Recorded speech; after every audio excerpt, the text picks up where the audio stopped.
เสียงตบมือสำหรับซีโอSM Academy ท่านสุขสวัย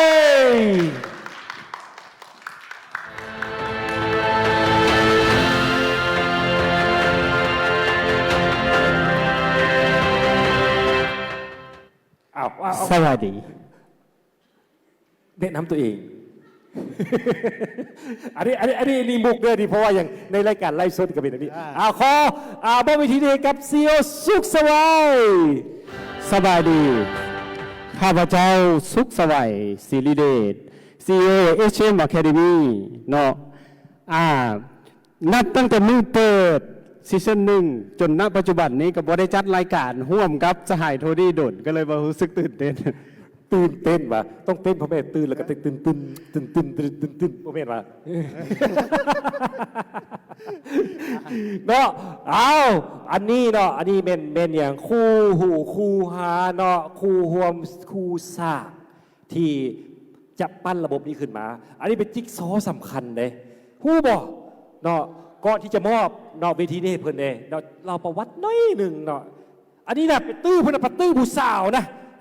เพิ่นงามเฮงเลยเนาะพูน2,000เท่าไหร่บ่เป็นจีบลิ้นวะมาจีบทีเขาลงคลองมันจะสั้นปะประมาณนั้น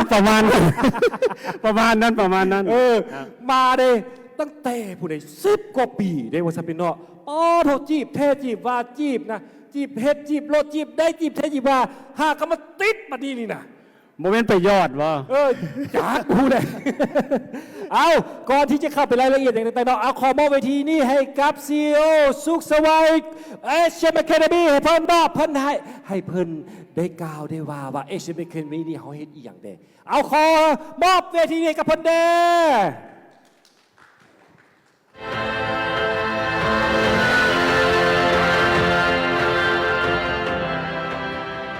ภาษาและวัฒนธรรม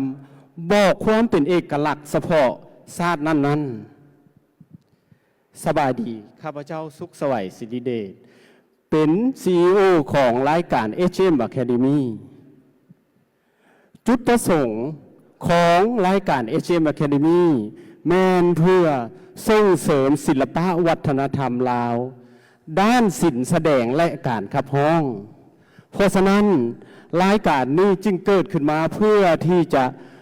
ซอกหาผู้ที่มีความสามารถทางด้านศิลป์การแสดงและการร้องเพลงพวกเขายินดีที่จะส่งเสริมสนับสนุนผู้ที่มีความกระตือรือร้นผู้ที่มีความห้าวหันผู้ที่มีความใฝ่ฝันอยากเป็นดวงดาวเวที SM Academy เป็นเวทีที่ให้พวกท่านโชว์ความสามารถสายแสงของพวกท่านพวกเขาจะเป็นเบื้องหลังพวกเขาจะเป็นผู้ผลักดันให้ท่านไปสู่ฝันเพียงแต่ท่านเปิดใจเข้ามาหาพวกเขาพร้อมที่จะเดินที่จะผลักดันให้พวกท่านกลายเป็นดาวเนาะศิลปวัฒนธรรมมีคุณค่าในตัวของมันมาตั้งแต่ใดแล้วยุคนี้หรือว่ายุคก่อนๆมันมีคุณค่าแต่คุณค่าทางด้านวัฒนธรรมมันต้องอาศัยพวกเขาผู้ที่มีความสามารถผู้ที่มีความอยากเป็นต้นต่อในการผลักดันเฮ็ดให้ผลงานเฮ็ดให้การแสดงการขับร้องต่างๆเกิดขึ้นได้เพราะพวกเขาเพราะฉะนั้นแล้วความงามความดีของวัฒนธรรมที่เป็นเอกลักษณ์ของชาติเฮานี้มีคุณค่าด้วยเหตุผลนั้นรายการ SM Academy จึงเกิดขึ้นมาได้2 ซีซั่นแล้วได้2 โครงการแล้วตลอดระยะเวลา6 เดือนรายการพวกเขาตั้งใจและก็หาแนวทางในการผลิตคอนเทนต์ในการผลิตสิ่งที่จะดึงดูดสิ่งที่จะส่งเสริมและให้ทุกคนมาร่วมกันได้เป็นจำนวนหลวงหลายเพื่อค้นหาตัวจริงเนาะเพื่อค้นหาตัวจริงและมื้อนี้เป็นบทพิสูจน์แล้วว่าพวกเขาเฮ็ดแท้ทำจริงเพราะว่าพวกเขาจะมีการประกาศแชมป์ SM ซีซั่น1และจะเป็นนิดหมายว่าพวกเขาเฮ็ดแท้ทำจริงเนาะดังนั้นในการแข่งขัน2 ซีซั่นนี้ซีซั่นทำอิฐซีซั่นที่1มีผู้เข้าแข่งขัน12 ท่านแบ่งเป็นชาย6 ท่านและก็หญิง6 ท่านเนาะ ส่วนซีซั่นที่ 2 มีผู้เข้าแข่งขันหลายขึ้นกว่าเดิมหลายขึ้นกว่าเก่า46 ท่านเนาะนี่แหละพวกเขาจะพัฒนาจาก 1 2 3 4 และพัฒนาต่อไปเรื่อยๆ เพื่อค้นหาดวงดาว เพื่อค้นหาผู้ที่มีความมุ่งมั่น เพื่อค้นหาเพชรเม็ดแท้เพื่อให้กลายเป็นดาวประดับวงการบันเทิงเริ่มจากพวกเขา HM Academy ถึงแม้ว่าจุดเริ่มต้นของพวกเขาจะเริ่มต้นกันแบบเรียบง่ายแบบง่าย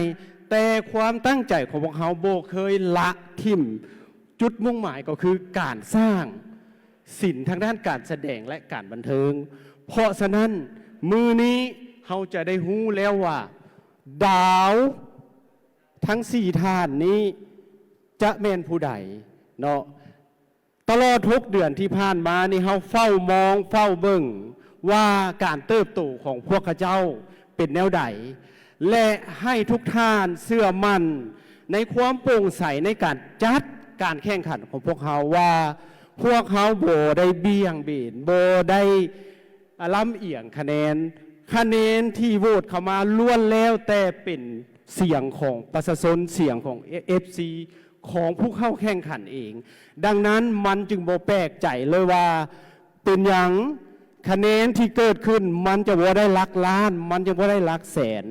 นั่นก็บ่เป็นปัญหาเพราะพวกเขายึดคะแนนจริงๆจากไล่จริงๆจากคนจริงๆกดเข้ามาและเขาภูมิใจ